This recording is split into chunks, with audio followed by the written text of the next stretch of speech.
अस्सलाम वालेकुम।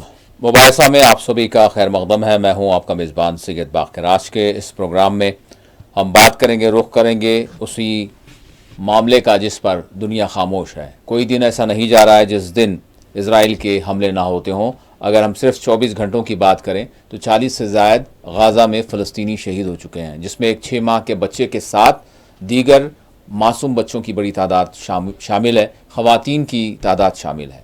मुसलसल इसराइल की जानिब से जिस तरह के हमले किए जा रहे हैं, इसको लेकर ख़ुद वेस्टर्न मीडिया में भी यानी अभी तक जिस तरह से उनकी जानिब से जो यानी इम्कान ख़दशात का इजहार नहीं किया गया, वो अब किया जा रहा है कि इसराइल क्या कोई और मज़ीद यानी एक ऐसी कार्रवाई करने जा रहा है जिसके हवाले से कोई गुमान नहीं किया जा सकता। इस तरह के तबसरे ख़ुद वेस्टर्न मीडिया में चल रहे हैं। तो आज के इस प्रोग्राम में हम ये देखेंगे कि ये जो बर्बरियत का सिलसिला है ये मज़ीद बढ़ता जा रहा है। मगरबी किनारा से नखल मकानी पर मजबूर किया जा रहा है फ़लस्तीनियों को, और उनको ऑफिशियली ऐलान नहीं किया जा रहा, लेकिन फोर्सेस आकर घरों में घुसकर नौजवान बच्चों को माओ के सामने पीट रहे हैं, जदोकोब कर रहे हैं, इवन उनको गोलियां तक जो है मार रहे हैं, फायरिंग उन पर कर रहे हैं। तो जिसके नतीजे में और ये कहा जा रहा है कि सिर्फ घर छोड़ दें, इस इलाके को छोड़ दें। और जब पूछा जा रहा है कि यहाँ पर हमारे रहने का राइट है, ये हमारे कागजात हैं, ये हमारा घर है, तो वहाँ ये कहा जा रहा है कि बस टेम्परवरी यहाँ से निकल जाए। उसके बाद हो ये रहा है, जैसे ही फ़लस्तीनी मगरबी किनारा से निकल रहे हैं उनके घरों पर बिल्डोज़र चलाया जा रहा है। मगरबी किनारा की ये सूरत हाल है। वहाँ पर भी क्रैकडाउन्स हैं, दर्जनों की तादाद में नौजवानों को गिरफ्तार किया जा रहा है। गाज़ा में भी बमबारी का सिलसिला जारी है, यमन पर अमरीकी हमलों का सिलसिला जारी है, और इसके साथ साथ उधर लेबनान में भी हमले किए जा रहे हैं और सीरिया में भी हमले किए जा रहे हैं। यानी अब एक सिर्फ गाज़ा नहीं है बल्कि सारा फ़लस्तीन है, उधर सीरिया है और उधर यमन है और उधर लेबनान है, हर तरफ इसराइल। तो अब सवाल यहाँ पर यह होता है कि क्या वाकई ये जो क़त्ल-ए-आम है ये एक बड़ी जंग की तरफ बढ़ रही है। अब अमेरिका की क्या पॉलिसी है उस पर भी हम बात करेंगे, और इसके साथ साथ डोनाल्ड ट्रंप की जो पॉलिसीज़ हैं वो अब यानी यूक्रेन के हवाले से एक पेशरफ तो सामने हुई कि एक अबूरी जंग बंदी का मामला आगे बढ़ा है। क्या मुकम्मल जंग बंदी होगी, इस पर भी बात करेंगे। और इसके साथ साथ पड़ोसी मुल्क, हम अपने पड़ोसी मुल्क की बात करेंगे, पाकिस्तान की। पाकिस्तान के हवाले से इमरान खान जो क़ैद में हैं, इमरान खान की रिहाई और पाकिस्तान में जमहूरियत की बहाली के नाम दो सेनेट्स ने अमरीकी सेनेट में एक बिल जो है खानगी पेश की है। तो बहरहाल अब सरकारी तौर पर तो नहीं है, सरकार के तौर पर सरकार की तरफ से तो नहीं है, सेनेट की जानिब से है, लेकिन फिर भी सवाल यहाँ पर यह उठता है कि कोई और मुल्क, किसी और मुल्क के अपने अंदरूनी मामलात, उनके पास की जमहूरियत होगी ना होगी, और फिर उनके पास किसी को क़ैद किया गया है। ऐसे बहुत सारे ममालिक में क़ैद हैं बहुत सारे लोग, लेकिन इमरान खान की रिहाई की बात, तो ये क्या मुअम्मा है, क्या मामला है। और इसी के साथ भारत के साथ भी छेड़खानी हम कह सकते हैं यानी की जा रही है अमेरिका की धरती से। और वहाँ का जो कमीशन है उसने जो एक अपनी रिपोर्ट पेश की है कि भारत में अक़लियतों पर जो हमले किए जा रहे हैं वो तशवीशनाक हैं। तो बहरहाल इस पर भी आज के इस प्रोग्राम में हम बात करेंगे। मेरे साथ इस वक्त फ़ोन लाइन के ज़रिए जुड़ चुके हैं सीनियर सहाफ़ी, सियासी तज़कियाकार वाहिद नसीम साहब। मैं वाहिद साहब का प्रोग्राम में इस्तक़बाल करता हूँ। वाहिद साहब अस्सलाम वालेकुम। जी वालेकुम अस्सलाम। वाहिद साहब, सबसे पहले देखें आप, एक तो बात यह है कि मुस्तक़िलन यानी परमानेंट बुनियादों पर आपकी बात होती है, और किसी भी चीज़ का जो एक परमानेंट एक ये मामला है कि भाई ये जहाँ जाकर रुकेगा, ठीक है, हम उसको वहाँ पर रखते हैं। लेकिन जो आर्जी तौर पर टेम्पररी बुनियादों पर जो बातें, जो हालात, जो अपडेट्स होती हैं, जो फॉरवर्डिंग्स होती हैं, उस पर भी हम उसको स्किप नहीं कर सकते। तो मैं आपसे यहाँ पर ये जानना चाहूँगा कि अभी के जो सिनेरियो है वो ये बता रहा है, वेस्टर्न मीडिया में भी यही चल रहा है कि इसराइल मज़ीद खौफनाक ख़तरनाक कार्रवाइयाँ कर सकता है, और ऐसा ज़ाहिर बताया जा रहा है कि इसराइल वाकई कोई एक यानी ग्रेटर इसराइल की तो बात नहीं हो रही है, लेकिन ये अपनी सरहदों को आगे करते हुए ये जंग को बढ़ा रहा है। इस पर आप क्या कहेंगे? बस देखिए ये जो आपने देखा होगा कि ट्रंप ने आके पीस की बात की जी, और एक और जो लीक हुआ है, जो आपसी कन्वर्सेशन होती है जडीगंस यानी अमेरिका के राष्ट्रपति, उपराष्ट्रपति और वहाँ की सिक्योरिटी एजेंसीज के बीच में, और जिसमें एक रिपोर्टर को भी एक मीडिया जर्नलिस्ट को भी शामिल किया हुआ था, और वो बात जो लीक होकर लिखी गई है उस पर भी आता हूँ कि उससे ये हमें समझने में मदद मिलेगी कि ये चल क्या रहा है। देखिए, इसमें तो पूरी तरह से नेतन्याहू ने कह दिया है कि भाई आप इन सभी लोगों को या तो छोड़ दो या फिर पूरा का पूरा खाली करो, और खाली करवा कर बुलडोजर से चलाने की बात आप कह रहे हैं वो सही है। सवाल ये उठता है कि क्या ट्रंप इसमें सहमत है?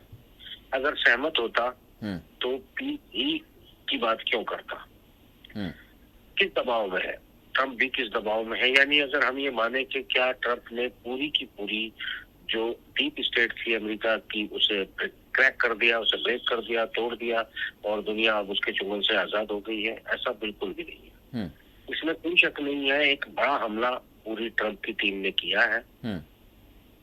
इसमें ट्रंप के एलन मस्क, जेडी वेंस, ये सभी लोग शामिल हैं, और सब बड़े तगड़े हमले से जो है दुनिया को बचाने की कोशिश कर रहे हैं। मगर अमेरिकी डीप स्टेट जो नाम मात्र अमेरिकी टैक्स पेयर का गवर्नमेंट के जरिए पैसा लेती थी, उसकी जो तादाद थी, मेरा मानना यह है कि वो 1% से ज्यादा नहीं थी। ये जो संगठन है बेसिकली वहाँ की एजेंसी, डीप स्टेट और CIA, ये सब कुछ जो हथियार लॉबी है, जर्नलिस्ट लॉबी है, उसके लिए जो ये काम करते थे, ये आज भी उसके लिए दुनिया में काम कर रहे हैं। और सेंट्रल इनके कनेक्शन कटने के बावजूद कमजोरी जरूर शुरू हो गई है, मगर वो खत्म नहीं हुए हैं, और पूरी ताकत से जो मिशन उन्होंने अपने सेट किए थे उसे वो अंजाम तक पहुंचाना चाहते हैं। सवाल ये उठता है कि वो इसे अंजाम तक पहुंचा पाएंगे या नहीं। अगर गाजा की आप बात करें तो आपको ये समझना पड़ेगा कि आज एक और बयान जो है वो ये कितना सच है कितना गलत है मैं नहीं जानता, मगर अमेरिका का माफ करना, इजराइल का प्रोमिनेंट जो अखबार है जेरूसलम पोस्ट, वो लिख रहा है कि जो सर्वोच्च अधिकारी ये UAE के हैं, उन्होंने मित्र को कहा है बाकायदा कि अगर आप गाजा के लोगों को लेने से इनकार करोगे तो फिर तुम समझ लेना कि हम तुम्हारा क्या करेंगे। इसका मतलब ये है कि जो इस्लामिक कहे जाने वाले देश है वो तमाम तर ये कोशिश कर रहे हैं कि गाजा के लोगों को वहां से निकाल दिया जाए। अगर जेरूसलम पोस्ट सही लिख रहा है, क्योंकि वो अब किसी न किसी हवाले से तो लिख रहा होगा जी, वो जो लिख रहा है कि ये रूस मिस्र को धमकी UAE की तरफ से आई है कि भाई आप जो है या तो गाजा के लोगों को लो, नहीं तो तुम्हारे लिए अच्छा नहीं होगा। तो मतलब ये दिखाई दे रहा है कि पूरी की पूरी दुनिया खामोश है। पूरी दुनिया खामोश होने के पीछे वो एजेंसी जो पूरी दुनिया में काम करती थी, जिसका नेटवर्क तोड़ने की तमाम कोशिश जो है ट्रंप ने की है, वो पूरी तरह से दुनिया के जो भी लोग हैं, लॉबिंग है, उसमें अपना एक्टिव रोल अदा कर रही है। इसका एक बहुत बड़ा सबूत ये है बाकर साहब कि जब हिटलर ने चैम्बर, यानी वो जेल में होते थे और जेल में होने के बाद किसी चैम्बर में भूलने की बात की जाती थी, तो पूरी दुनिया उठ खड़ी हुई थी। पूरी दुनिया आज तक नफरत करती है हिटलर से, जो उसने जेलों के अंदर काम किया था। ये वही दुनिया है जो हिटलर से नफरत करती है, जो होलोकॉस्ट के नाम पर भी चिढ़ जाते हैं, जो मतलब इसमें बहुत सारे कानून उनकी तरफ से बनाए गए हैं उसका हिटलर के कांड को लेकर। वही पूरी की पूरी दुनिया हिटलर से कहीं ज्यादा क्रूरता भरा कार्य जो है गाजा में करते हुए नजर आ रहा है कि सिविलियन बैठे हैं, सिविलियन पे जाके बम डाल दिए जाते हैं, छोटे छोटे बच्चों पर को मार दिया जाता है, और ये दुनिया खामोश होती है और इजराइल का समर्थन करती है, नेतन्याहू का समर्थन करती है, और दुनिया को ये कहते हैं कि तमाम तथाकथित मुस्लिम देश भी कि जल्दी से जल्दी इनको मार के खत्म क्यों नहीं कर देते।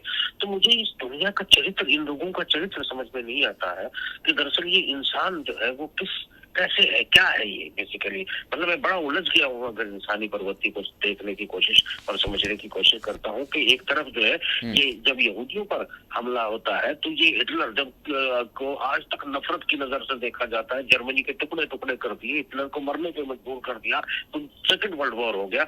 वही दुनिया आज भी मौजूद है, और किसी मासूम जिनका कोई खैर खा ही नहीं, जबकि उन यहूदियों के तो जर्मनी, फ्रांस, ब्रिटेन सब उनके हिमायती थे, सब उनके साथ खड़े थे, हिटलर के साथ टूट पड़े थे। यहाँ इनके साथ भी कोई नजर नहीं आता है, और ये एक तरह से दुनिया की यतीम लोग हैं, और उसके बावजूद जो है इन पर क्रूरता से इनकी नस्ल कुशी की जाती है, पूरी की पूरी नस्ल को सफाया किया जा रहा है लगातार। जी भाई साहब, मैं यहाँ पर कुछ सवाल बन रहे हैं। आपने जो जिस तरह से जो खाका खींचा और जो आप जो कॉन्टेक्स्ट देख रहे हैं, तो उस हवाले से आपने बात रखी, तो कुछ सवालात ये उठ रहे हैं।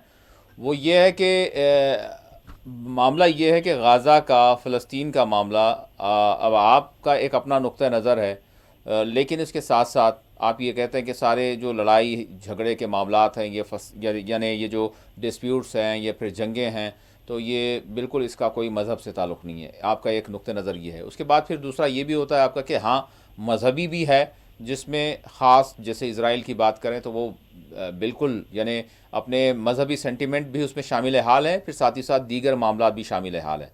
अब जहाँ तक गाज़ा के फ़लस्तीनियों की बात करें तो वो तो अपनी लड़ाई लड़ रहे हैं, वो तो सीधी सीधी जो है, हम अगर देखें तो न सिर्फ वो सरज़मीन की लड़ाई है हक़ की, और इंटरनेशनल लॉ के तहत अपने हक़ की लड़ाई है, और उसके साथ साथ मस्जिद अक़सा का, सब साथ साथ नहीं कहूँगा बल्कि मस्जिद अक़सा ही के लिए अगर कोई और मामला होता तो शायद वो इतनी ऑफ़र्स थी वो उसको छोड़कर निकल जाते। तो अब मैं आपसे ये जानना चाहूँगा कि अब ये जो वेस्टर्न पावर्स के इंटरेस्ट जो हम खलीज अरब में देखते थे, वो इंटरेस्ट बुनियादी तौर पर होता था ऑयल के लिए, बुनियादी तौर पर होता था गैस के लिए, बुनियादी तौर पर होता था कि इस खित्ते में जो है उनकी धाक जमी रहे, इनके बेसिस यहाँ पर रहें। लेकिन अब ख़ुद ट्रंप का ये कहना है, क्योंकि ट्रंप अमेरिका इसमें कुलीदी जो है बुनियादी तौर पर वो यहाँ पर जो कुछ डिस्प्यूट्स हैं उसका जो है सबसे सरगना मेन वही है। तो अब ख़ुद अमेरिका ये कह रहा है कि अब हमें यहाँ का ना पेट्रोल चाहिए ना गैस चाहिए, हमारे पास खुद 200 साल 300 साल का जो है पेट्रोल है और दुनिया हमसे ख़रीदे। तो अब इनका इंटरेस्ट ज़्यादा यहाँ पर नहीं होना चाहिए मिडिल ईस्ट में। तो अब इज़राइल की हैसियत क्या बाकी रहती है, और फिर इसके साथ साथ क्योंकि इज़राइल इनका एक बेस था वो रखना चाहते थे, तो अब इज़राइल की लड़ाई क्या ख़ुद इज़राइल लड़ने जा रहा है या फिर इज़राइल की भी कोई अहमियत नहीं रही? तो फिर ये जो अब हम ये एक्सट्रीम मामला देख रहे हैं, क्या इसके पीछे आपको नज़र आ रहा है कि मतलब एक बहुत बड़ी तब्दीली हो रही है, या फिर मामला ख़त्म हो रहा है, या शिद्दत इख्तियार कर रहा है? जी। अगर मैं इसके पीछे देखता हूँ तो ये है कि जो मैंने कैथोलिक ज़ायनिस्ट की बात की थी, मैं और दूसरा जो यहूदी ज़ायनिस्ट है, अब उन दोनों में एक तालमेल फिलहाल वक्ती तौर पर दिखता है, क्योंकि हम क्रूसेड के इतिहास को भुला नहीं सकते। क्रूसेड में क्या होता था उसे हम कैसे भूल सकते हैं? आप ये देखेंगे कि ट्रंप की एक मीटिंग में तुलना की है उस रोमन जो है बादशाह से, जिसने ट्रंप की तुलना कर रहे हैं कैथोलिक किससे? उस रोमन बादशाह से जिसने बेसिकली ईसाइयत कबूल की, और उसके बाद जो है जो रोमन यहूदियों पर जो मतलब एक ईसाइयों पर जो जुल्म करते थे वो वापस जो है उनके समर्थन में बदल गया, और जो बेसिकली इवन जो तुर्की में चर्च बनाए और ये सब कुछ किया, उसको मतलब जो एक सेंट की उपाधि भी दे दी गई, जिसको सबसे पहला बड़ा ईसाई माना जाता है। उससे तुलना की कि जिसने ईसाइयत के धर्म की लड़ाई लड़ी थी, उससे किसी बड़े फंक्शन में 2 दिन पहले ट्रंप को ये कहा गया, और बहुत देर तक हॉल जो है वो तालियों से गूंजता रहा। हाँ, ग्रीक तो में जो है बहुत ज़्यादा सम्मान दिया गया, ग्रीक तो में। जी। अब आप वही अब आपको ये समझना चाहिए कि मैंने ये नहीं कहा कि इसमें से धर्म की लड़ाई को आप बाहर निकाल सकते हैं, मगर जो जियो पॉलिटिक्स, जहाँ तक कि ट्रंप का ये कहना कि हमारे पास तेल बहुत है, 200 साल का है, 400 साल का है, ये इसका कोई कूटनीति और सच्चाई दोनों से कोई मतलब नहीं है, क्योंकि अरब जगत में धाक जमाने की इसलिए कोई जरूरत नहीं थी अमेरिका को, क्योंकि अरब बनाए अमेरिका नहीं थे। हाँ, वो उनके साथ में लीगल उनके समझौते थे, उनके वो इन्वेस्टर थे, पहले इनको कमाने के मौके दिए, इनकी देशों की जो तरक्कियां हैं वो अमेरिका की वजह से हुई, उसके बाद ये फिर उनका सहयोग करते रहे। तो ये एक दूसरे के पूरक है और बहुत पहले से है। मैं जो कहता हूँ ना कि धर्म की लड़ाई इसलिए नहीं मानी, तो वो उसका एंगल क्या होता है वो समझिए। मैं अब भी वो कह रहा हूँ कि अगर कोई एक कोई ना कोई सेंटर पॉइंट रखा जाता है, वो सेंटर पॉइंट इस जियो पॉलिटिक्स में रखा गया है धर्म की बात तो चाहे वो यहूदी हो, ईसाई हो, मुस्लिम हो, कोई भी हो, उनका धर्म का रोल उसमें इतना ही है कि आप किसी भी जब कोई मिशन चलाया जाता है तो उसका एक नाम रखा जाता है। इवन आपने देखा होगा अगर तूफान भी आ रहा है तो उसका भी एक नाम दे दिया जाता है ताकि उसके लिए एक आईपी एड्रेस की तरह उसका इस्तेमाल किया जा सके और उसी के चारों तरफ जो है आप अपनी स्ट्रेटेजी अपना जो है गणित बिठा सके, जिससे चीजें भटकती नहीं है। एक डॉक्यूमेंटेशन करने का एक तरीका होता है। प्लान को आपने देखा होगा, फौजी जब किसी मिशन पे जाते हैं तो एक छोटी सी ऑपरेशन के लिए भी एक बाकायदा उस ऑपरेशन का नाम दिया जाता है। तो धर्म का इस्तेमाल इतना ही है हर तरफ कि वो उसे अपने मिशन का नाम देते हैं और उस मिशन का नाम दे के धर्म के नाम पर चीजों को आगे बढ़ाया जाता है। तो ये वैसा ही है जैसे कोई मिलिट्री ऑपरेशन करते हैं, कोई टुकड़ी जाती है तो उसका नाम अल्फा बीटा ये वो कुछ भी एक नाम रखते हैं ऑपरेशन का, आगे बढ़ते हैं। यहाँ चाहे वो आप क्रूसेड कहें या फिर आप जो है इस्लामवाद कहें या फिर जो भी आप कहें, इसमें जो है आजकल भारत में जो है हिंदूवाद है, ये सब एक मिशन का नाम है। और ये वो आईपी एड्रेस है जिसमें जियो पॉलिटिक्स या सत्ता को हथियाए रखने के लिए या ताकतवर बने रहने के लिए जो एक फार्मूला है, उसके लिए आईपी एड्रेस से ज्यादा ये कुछ नहीं होता है। आज भी मैं अपनी बात पे पाया जी। अब सब हाँ, मगर एक चीज मैं इसे पूरा कर दूं आपके सवाल को। तो देखिए बात ये है कि मैं जब ये कहता हूँ कि इसका मजहब से कोई ताल्लुक नहीं है तो वो आम इंसानों के लिए कहता हूँ कि भैया तुम लोग बाज आ जाओ, तुम लोग इस चाल में मत फंसो, तुम लोग जो अपने अपने रहनुमा जो आपके लिए ही तैयार किए गए हैं, मैं नहीं जानता कि वो रहनुमा जानते हैं कि नहीं जानते हैं कि वो किस मिशन में शामिल है, क्योंकि जब कोई एजेंसी काम करती है तो वो एजेंसी के एजेंट्स को भी नहीं पता होता कि वो किसका एजेंट्स है, वो सचमुच अपने ही देश के लिए खुफिया जो काम है वो कर रहा है या अपने देश के खिलाफ कर रहा है। माकर साहब ये इतना बारीक मसला है, यकीन मानिए, क्योंकि सब लोग जो जानकार हैं, जो एक्सपर्ट्स हैं, जो सब चीजों को समझते हैं, वो इन बातों को टेलीविजन जैसे या सार्वजनिक तौर पर इनकी चर्चा भी नहीं करते, क्योंकि इसको हम कहते हैं मतलब बैक साइड वर्ड, इसको हम कहते हैं शैडो वर्ड, जो मतलब छाया की तरह पीछे चलता है, अपना काम करता है। तो ये एक ऐसी उलझी हुई व्यवस्थाएं हैं दुनिया की। मैं तो पिछले 10-20 साल तो लोगों को कॉमन आईपी एड्रेस पर लाने की कोशिश करता रहा, वहां नहीं आ पाए हैं अभी तक। तो मैं उससे आगे कैसे लेके जाऊँ ये मुझे समझ नहीं आता। अलबत्ता ये जरूर है कि मेरा कम्युनिकेशन गैप बहुत ज्यादा है, जिसमें मैं भी अपनी गलती को तस्लीम करता हूँ, क्योंकि मैं वो बातें करता हूँ अक्सर वो बातें गुस्से में इसलिए कह जाता हूँ कि मुझे लगता है कि इन लोगों को ये बातें समझनी चाहिए थी। ये समझे क्यों नहीं है, इनकी नाअहली है, मगर नहीं ये इनकी नाअहली नहीं, मुझे लगने लगा है कि मेरी नाअहली है, क्योंकि मुझे इस मिशन की शुरुआत बहुत डिटेल में और बहुत शुरुआती लम्हात के साथ बहुत आसानी से करनी चाहिए थी और फिर धीरे धीरे लोगों को यहाँ तक लेके आना चाहिए था जहाँ आपका सवाल खड़ा है। बिल्कुल, हम जरूर उस हवाले से इन डेप्थ भी जरूर करेंगे ताकि हम वो भी जो है उस पर भी जो है नज़र डाल सकें कि एक्चुअल मामला क्या है। और क्योंकि होता यही है कि हम सिर्फ जो सामने चीज़ें आती हैं उसी में, हमसे मुराद ये है कि जो इंटरनेशनल मीडिया की भी बात कर लें या फिर दीगर मीडिया हाउसेस की भी बात कर लें, जो एनालाइजेशन होते हैं वो वक्तिया जो चीज़ें सामने आ जाती हैं उस पर होती हैं, लेकिन इन डेप्थ जो होनी चाहिए उसका जो है ज़रूर हम जो है कमी देखते हैं।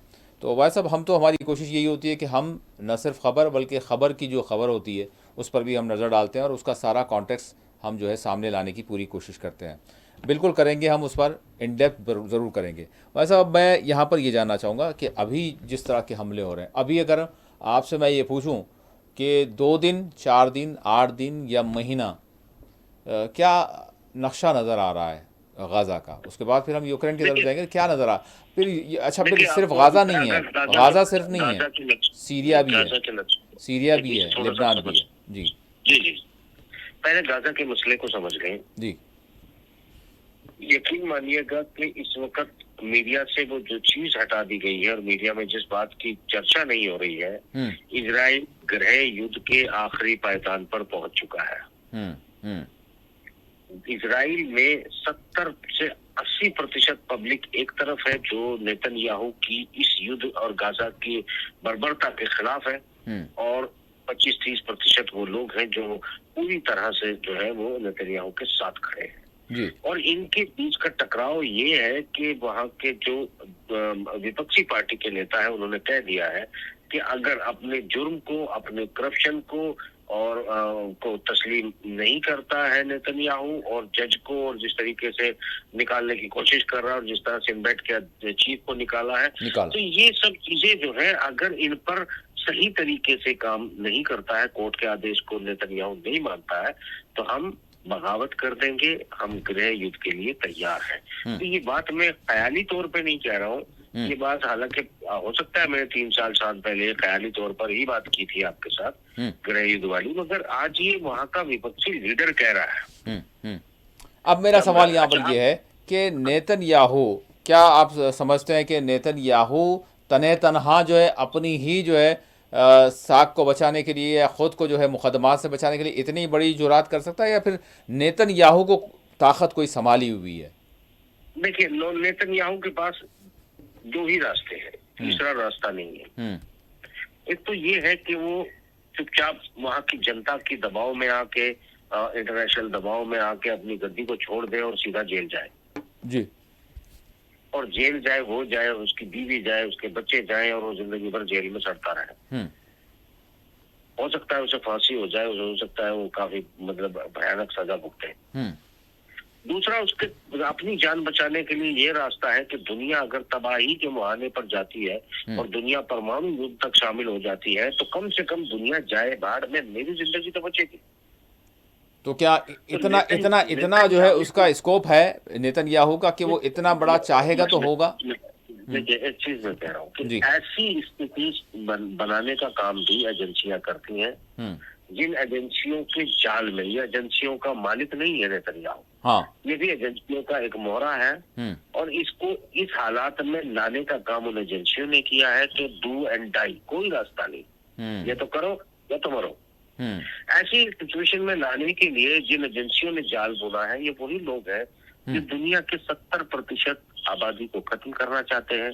तो फिर साफ बात यही हो गई कि ताकत कोई और ही है, ताकत कोई और ही है, ताकत ये मोहरे हैं, ताकत कोई और ही है।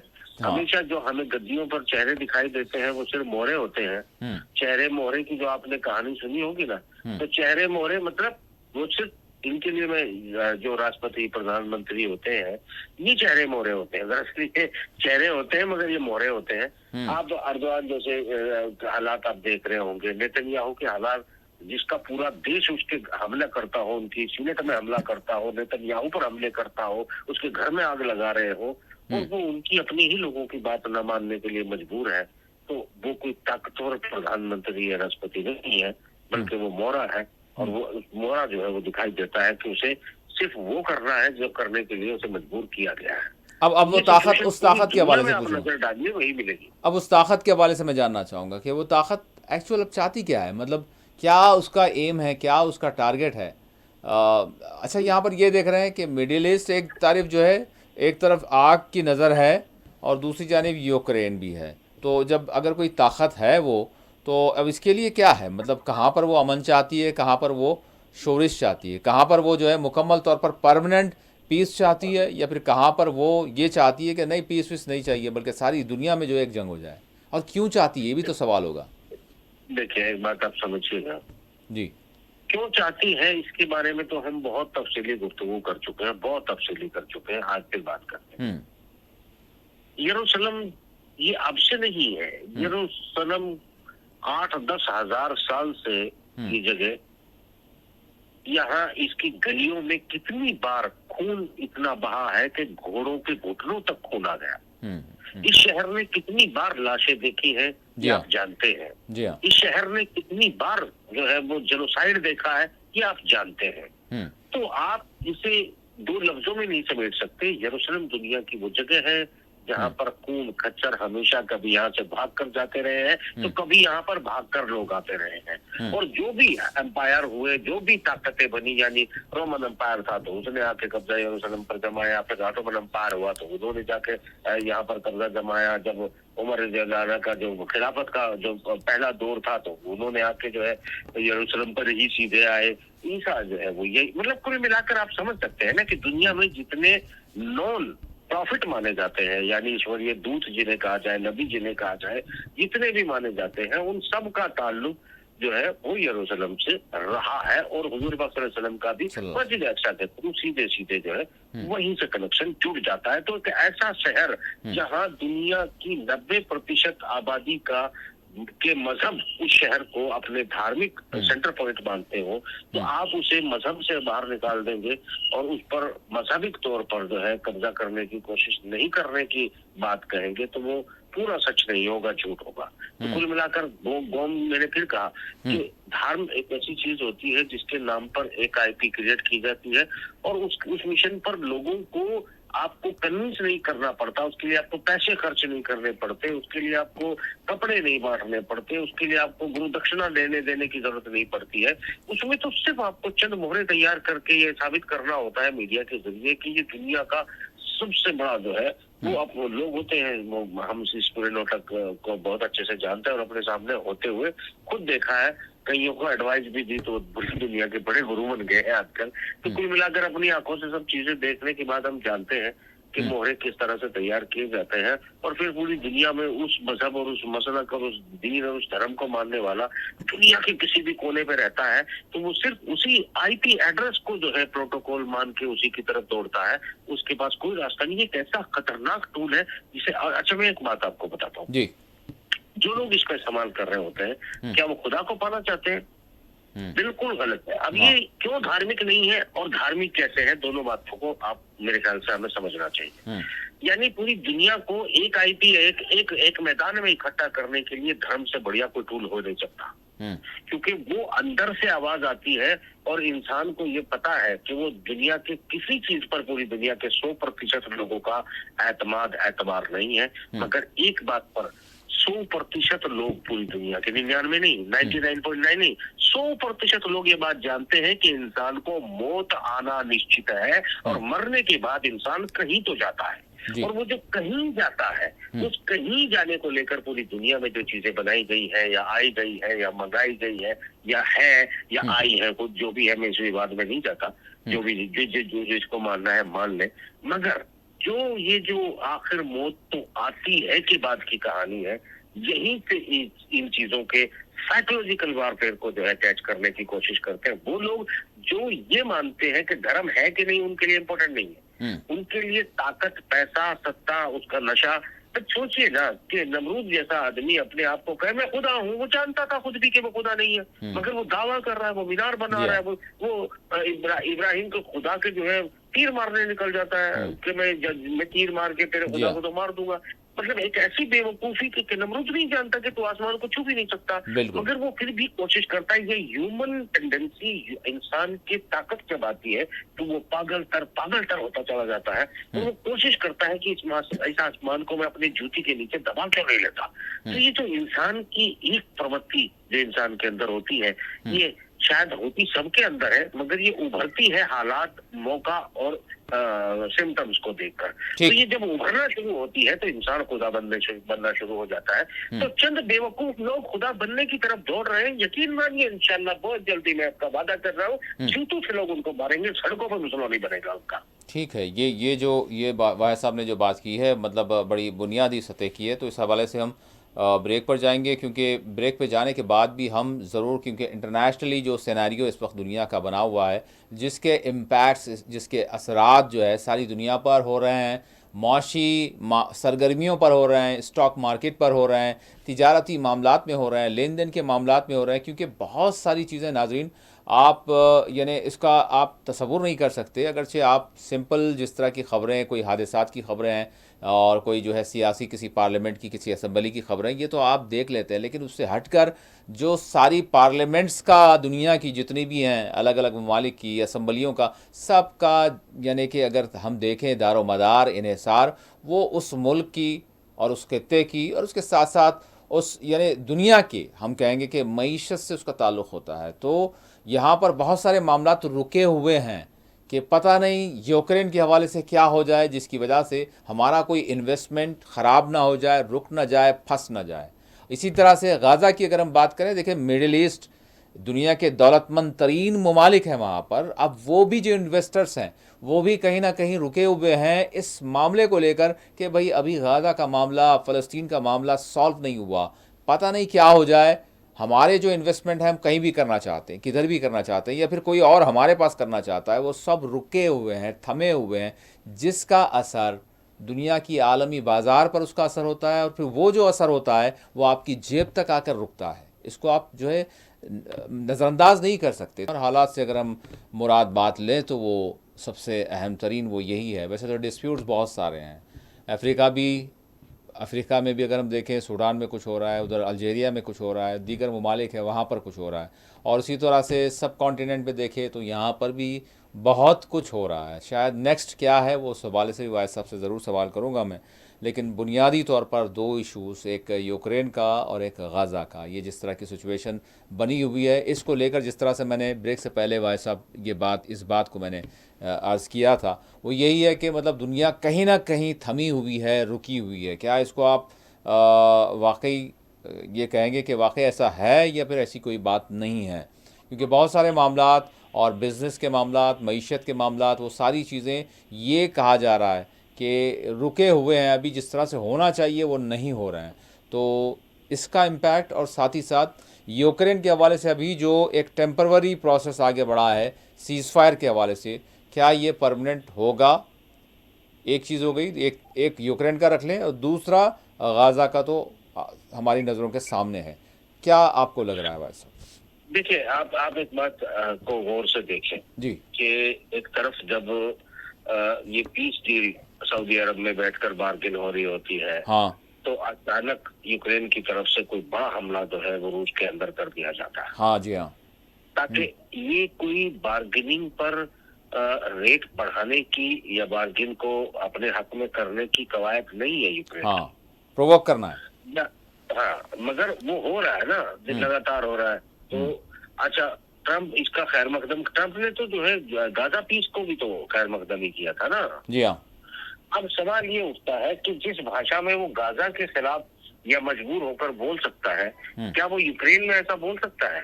नहीं बोल सकता। अगर वो बोल सकता है, जबकि क्योंकि अमेरिकी हथियारों से ही रूस पर हमला हो रहा है, रूस के जो थिंक टैंक है और उनके जो बार्गेन करने वाले लोग हैं, वो इतने जिम्मेदार लोग हैं, वो इतने ज्यादा सेंसिटिव और सुलझे हुए लोग हैं जी हाँ, कि वो अपनी ताकत को भी जानते हैं और उनकी दहशत को भी जानते हैं। उसके बावजूद कहते हैं ओके ओके, तुम तारीफ कर रहे हो, हमारी बहुत अच्छी बात है। तो क्या करते हैं कि वो अपने नैरेटिव को, जो यूरोपियन और अमेरिकन पब्लिक ओपिनियन है, उसे चेंज करने के लिए सहमति और कोशिशें दिखाने की कोशिश करते हैं, जबकि रशिया ये बात जानते हैं, और ये बात आपको मैं कह रहा हूँ जी।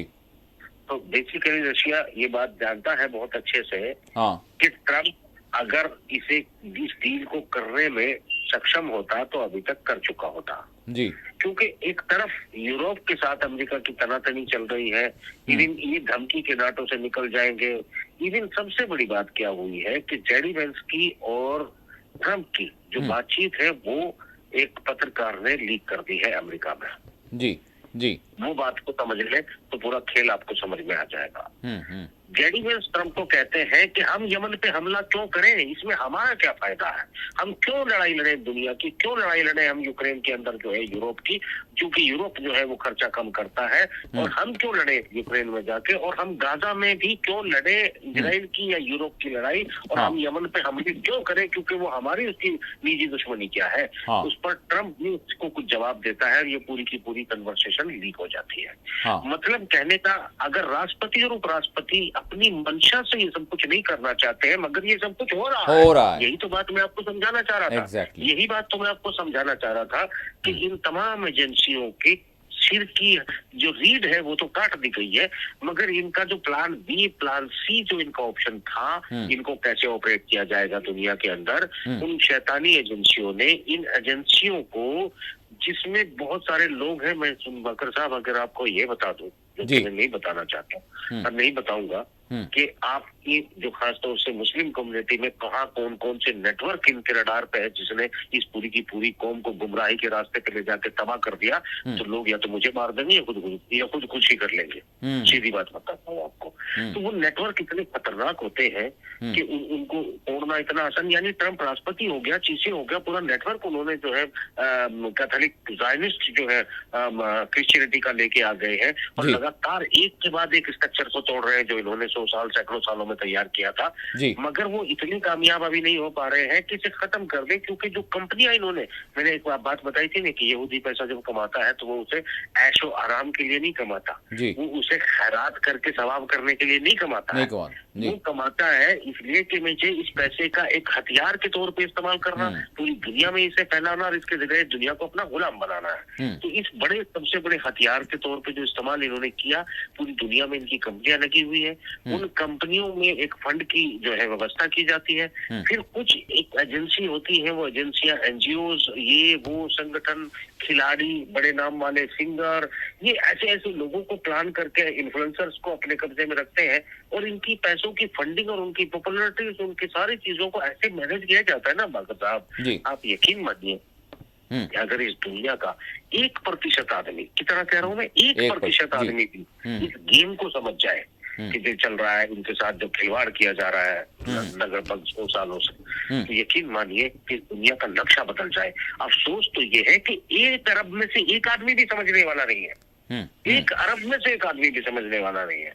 तो हालांकि हमारी कोशिशें सब जाया है, इनका कोई फायदा भी होने वाला नहीं, अगर फिर भी फी सबिलिल्लाह हमको डिस्कस करना चाहिए तो हम कर रहे हैं, सीधी बात है। तो बात ये है जनाब कि ये जो चीजें अटकी हुई है वो इस बात पे है कि हाँ भी, जैसे पुतिन ट्रम्प की बात को हाँ भाई आप बड़ी अच्छी कोशिश कर रहे हो पीस कराने की, तो इसी तरह ट्रम्प भी गाजा में जो चल रहा है, यमन में जो चल रहा है, वो न चाहते हुए भी चल रहा है, क्योंकि वो एजेंसियां इनके कंट्रोल से बाहर है, कनेक्टिविटी डिस्कनेक्ट करने के बावजूद, क्योंकि वो ऑटोमेशन पे है। जैसे रूस का एक सिस्टम है, अगर रूस के राष्ट्रपति को आप जो है अचानक उसे मार भी दे तो उसकी मौत के तुरंत बाद वहां के 7000 परमाणु बम एक्टिवेट हो जाएंगे और पूरी दुनिया को नष्ट नाबूद कर देंगे। मतलब कुल मिलाकर इसलिए आप जो है पुतिन को नहीं मार सकते या उसके राष्ट्रपति को, किसी को भी आप नहीं मार सकते कि उसके मरने के बाद दुनिया का खत्म होना तय है। तो सवाल यही है कि जो जहां पर फंसी हुई चीजें हैं कि आपने हेड काट दिया, हाथ काट दिए, गर्दन काट दिया, मगर उसका जो शरीर है वो ऑटोमेशन पर है उन एजेंसियों का, और उसने फिर अपने नए सिर, नए हाथ, नए पैर उगा लिए हैं, वो एक्टिव है पूरी तरीके से। तो जो खेल चल रहा है उसे कैसे घेरा जाए, कैसे खत्म किया जाए, एक बात तो आप मान लीजिएगा जी, ये न तो गाजा छीन पाएंगे और सिचुएशन ये है कि मुट्ठी भर यहूदी पूरी दुनिया पे राज करने का ख्वाब भी कैसे पाल सकते हैं, तब जब तक जैसे यूएई के राजा या जैसे सऊदी के राजा, जैसे और दूसरे राजा, जैसे यूरोप के प्रधानमंत्री, ये सब कुछ आपको इजराइल की तरफ झुकते हुए नजर आते हैं, अमेरिका सहित सब कुछ, मगर इन्हीं सभी देशों की जनता के अंदर एक अजीब सा उबाल, अजीब सी बेचैनी, अजीब सा गुस्सा मौजूद है। और ये गुस्सा किस वक्त जो है वो एक रंग बदल देगा, एक किसी बड़ी क्रांति के लिए छोटी सी चिंगारी की जरूरत होती है, और वो छोटी सी चिंगारी पूरी, जिस तरह अभी तो आप किसी देश में, आपने पता ना कि मुसलानी कितना बड़ा ताकतवर था, उसने पूरे इटली के अंदर क्या कर डाला था और किस तरीके से सेकंड वर्ल्ड वॉर में उसका रोल था। और वही मुसलोनी जब जनता में एक टर्न आया और मुसलोनी को मार के लटकाया गया, एक औरत ने उसके मुंह पे पेशाब किया, बैठ के उसके मुंह पे अपना पेशाब कर दिया। तो कुल मिलाकर वो तानाशाह जो दुनिया को धमकी दे के खत्म करना चाहते हैं, फिर उनके मुंह पे बैठ के लोग पेशाब करते हैं, ये भी दुनिया की हकीकत है, ये नहीं भूलनी चाहिए हमको। लेकिन एक चीज़ है भाई साहब, जिस तरह से वो ये है कि अवाम में भी अगर कोई इनकलाब आता है, कोई तहरीक जो है आगे बढ़ती है, तो उसके पीछे ज़रूर जो है वो उस अवामी तहरीक का एक उसकी मजबूती होती है और उसका जो है एक यानी इनकलाब बपा होता है आम लोगों से। लेकिन ये कहा जाता है उसके पीछे कोई ना कोई ताकत होती है। किसी भी अंदाज की हो सकती है, छोटी हो बड़ी हो। इसमें देखिए, जी। अनऑर्गेनाइज्ड जो है, इसीलिए तो चीजों का इस्तेमाल होता है ना। हम्म। ऐसा नहीं हो सकता कि जिस तरीके से एक बेचैनी आपको जो दिखाई देती है, जो खबरें वो देख पा रहे हैं, उनकी जो बेचैनी दिखाई देती है, आज अमेरिका के अंदर उनकी एजेंसी ने, खुफिया एजेंसी CIA ने एक रिपोर्ट जी। पेश की है, जिसमें वो ये कह रहे हैं कि जो रूस का मीडिया है, हाँ। वो अमेरिका में मतलब सत्ता परिवर्तन से लेके, बेचैनी से लेके पूरे के पूरे नक्शे को चेंज कर रहा है। इससे निपटने की कोई तैयारी करनी चाहिए। सवाल ये उठता है कि अगर प्लान ए एग्जीक्यूट हो रहा है तो प्लान बी भी कहीं ना कहीं एग्जीक्यूट हो रहा है। जो लावा आपको दिखाई दे रहा है जमीन के नीचे नीचे, वो भी किसी दूसरी भट्टी पर पक रहा है। ये अलग, मैंने ये कभी नहीं कहा है कि जनता चाहे 50 लोग हो, 1 लाख लोग हो या 100 अरब लोग हो, ये सब मिलकर भी अगर किसी मिशन का नाम सेट न कर ले, तब तक कोई क्रांति नहीं हो सकती। ये तो तय है। आप एक खरगोश को जंगल में नहीं पकड़ सकते जब तक आपने ये तय ना कर लिया हो कि इस खरगोश को हम सबको पकड़ना है। तो हम सबको पकड़ना भी एक नाम डिसाइड हो जाता है, और वो हम सबको पकड़ने के नाम पर जुड़कर जो है उसके पीछे दौड़ पड़ते हैं। तो कुल मिलाकर ये है कि बिना ऑर्गेनाइजेशन के कोई चीज हो जाए, ये तो संभव है ही नहीं। क्योंकि देखिए, मैं कई बार एक बात बता चुका हूँ, फिर भी आप समझ लें चीजों को एक बार फिर, क्योंकि आज हम फलसफे पर ही बात कर रहे हैं, तो फिर फलसफे को थोड़ा और आगे बढ़ाते हैं। जी। देखिए, जब बिना प्रोटोकॉल के कोई चीज होती है, यानी बिना किसी तरतीब के कोई चीज होती है, तो वो कैसे होती है? जी। ये जो ईंट जो होती है, आप इन्हें बेतरतीब जो है जमीन पे फैला दीजिए। हाँ जी। तो ये फैलने के बाद ये अनगिनत फैल जाएंगी, और पूरा का पूरा एक रोड, एक मैदान, एक फुटपाथ या एक प्ले ग्राउंड बना देगी। मगर इंसान का पैर जिस ईंट पर पड़ेगा, पूरा का पूरा वजन उसी ईंट पर होगा, पूरा का पूरा वजन उसी ईंट पर होगा। 1 लाख ईंट बिछी होगी, दूसरी कोई ईंट उस वजन को नहीं सह रही होगी, इसलिए वो सब की सब कमजोर होगी। उनमें से एक एक ईंट को आप तोड़ सकते हो, कोई दिक्कत नहीं है। वो एक ईंट भी अगर उनका प्रोटोकॉल नहीं है तो वो कुछ नहीं कहलाती, फुटपाथ कहलाती है, जिसकी जो दुनिया में सबसे बदतरीन समझा जाता है। तो सवाल ये है कि अगर उन्हें एक दूसरे के ऊपर प्रोटोकॉल के जरिए आप कुछ बनाते हैं, तो वो फिर इमारत बन जाती है, फिर वो ताजमहल बन सकता है, फिर वो स्टैच्यू ऑफ लिबर्टी बन सकता है, फिर वो जो है पीछा का मीनार बन सकता है, फिर वो कुतुब मीनार बन सकता है, फिर वो आप जो चाहे उसे बना सकते हैं। वो सब कुछ बन सकता है अगर एक के ऊपर एक रख के प्रोटोकॉल, यही यानी कि एक IP एड्रेस जनरेट होगा, उसी के पीछे दुनिया जाएगी, तो कोई मिशन एग्जीक्यूट हो सकता है। विदाउट मिशन बिल्कुल कुछ नहीं हो सकता। 1 अरब ईंट में से भी एक इंसान का दबाव जब उस पर पड़ेगा, तो वो सीधा का सीधा एक ईंट के ऊपर ही पड़ेगा, पूरा का पूरा।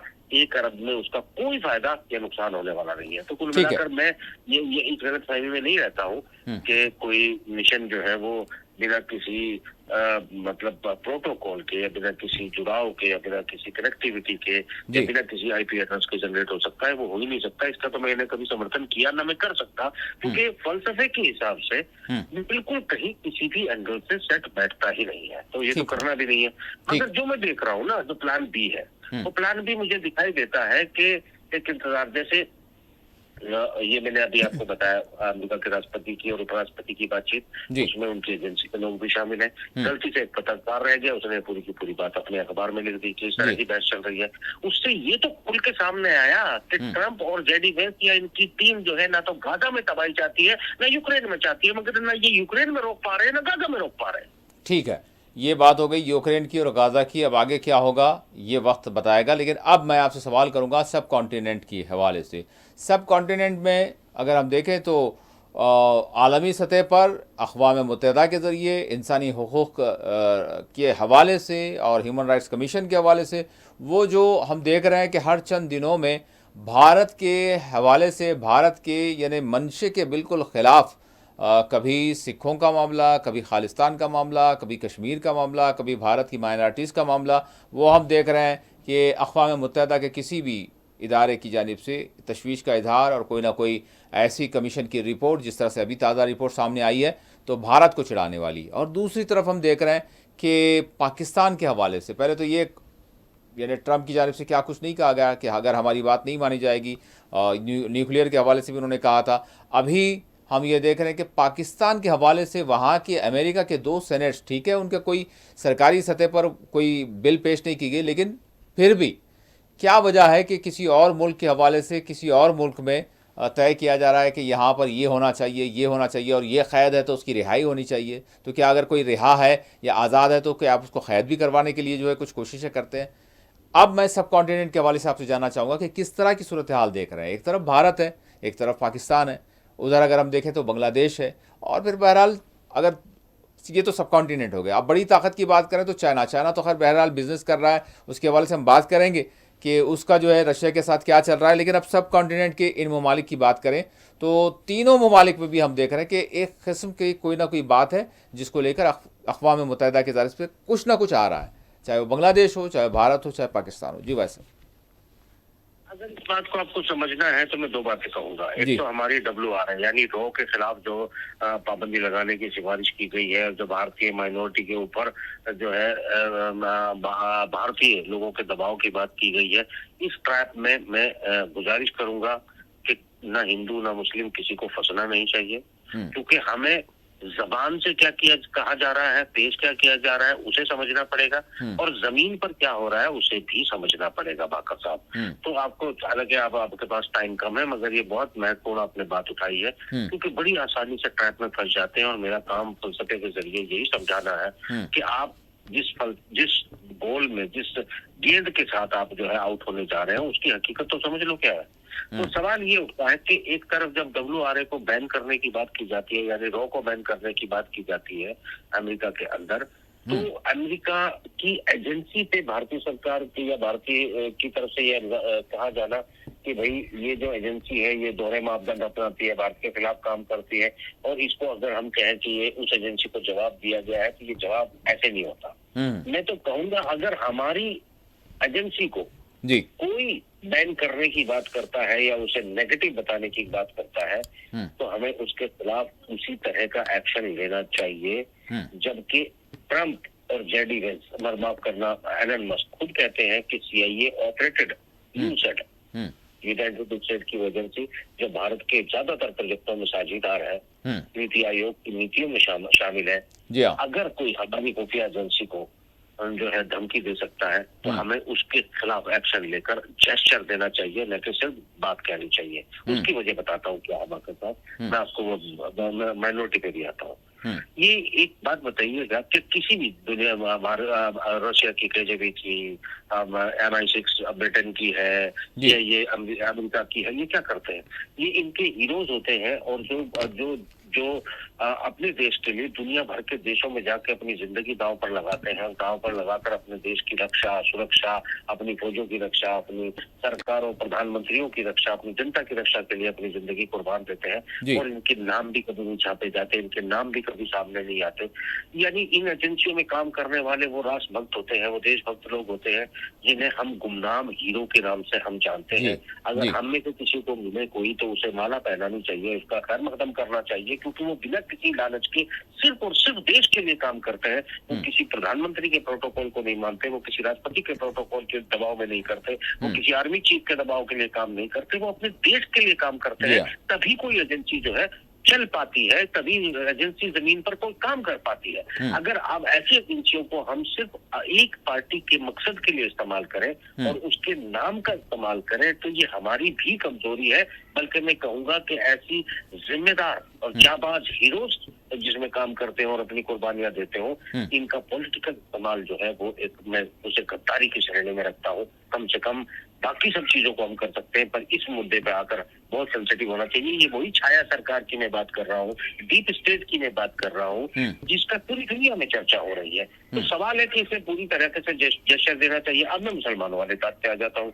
माइनॉरिटी की अगर हम बात करें कि अगर अमेरिका की उस एजेंसी को भारतीय मुसलमानों की इतनी ही चिंता है, कि माइनॉरिटी पे हमले हो रहे हैं, तो उनकी आंखों के सामने उनके अपने देश के जो बम गाजा पर गिराए जा रहे हैं, यमन पर गिराए जा रहे हैं, उनको रोक के दिखाई ना वो एजेंसी, उनके खिलाफ रिपोर्ट क्यों नहीं देती है? मतलब वो ये चाहती है कि भारत में हिंदू मुसलमानों की आपसी लड़ाई हो जाए, हम आपस में लड़े, उनके मकसद हल हो जाए, क्योंकि ये लड़ाई की धमकी देकर वो है हमारे प्रधानमंत्री, राष्ट्रपति, हमारी एजेंसियों से मनमाने दबाव की जो है वो अपनी बातें मनवा ले।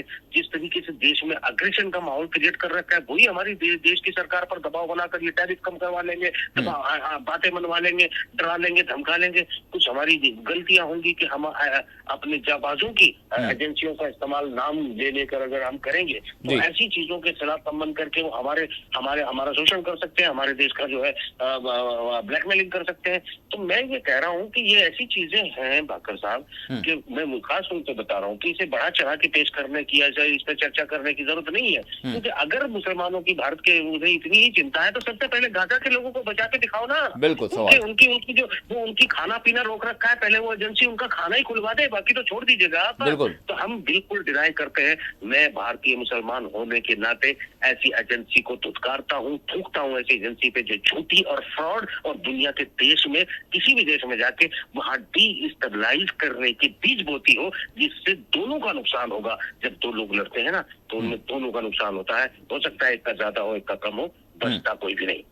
बिल्कुल, ये सूरत हाल है और इस नुक्ते से भी हम अगला प्रोग्राम ज़रूर करेंगे जिसमें हम ये बात करेंगे कि ये जो एजेंसीज होती हैं, ये एजेंसीज जिस तरह से काम, एजेंसी भी किसी की आलाकार होती हैं, तो ये किस तरह से वो तय कर लेते हैं और किस तरह के यानी कि उनकी सरगर्मियां हैं। और चूंकि हमने सब कॉन्टिनेंट की बात की और सब कॉन्टिनेंट पे अगर हम बात करें तो भारत हमारे घर का मामला है, हम जानेंगे अमेरिका की संसद में हमारे फैसले क्यों होंगे, और अगर होते हैं तो छुड़ा दें इमरान खान को छुड़ाने नहीं, इमरान खान के देश के 4 टुकड़े करने के लिए प्लान करके ड्रामा कर रहे हैं। और अगर भारतीय मुसलमानों के लिए पक्ष में कोई रिपोर्ट पेश कर रहे हैं, मुसलमानों के हित में नहीं कर रहे हैं, बल्कि हिंदू मुसलमानों को लड़ाने के लिए हरकत कर रहे हैं। ये बात समझने वाली बारीक बातें समझनी चाहिए। बिल्कुल, इसको समझने की ज़रूरत है और यही अगर हम समझ लें तो शायद हमारे देश से, हमारे मुल्क से ये नफ़रतों के जो हम देख रहे हैं कि जहर जो घोले जा रहे हैं, उसका जो है ख़ात्मा हो जाएगा कि एक्चुअल मामला कहाँ से किस तरह से चल रहा है। तो बहरहाल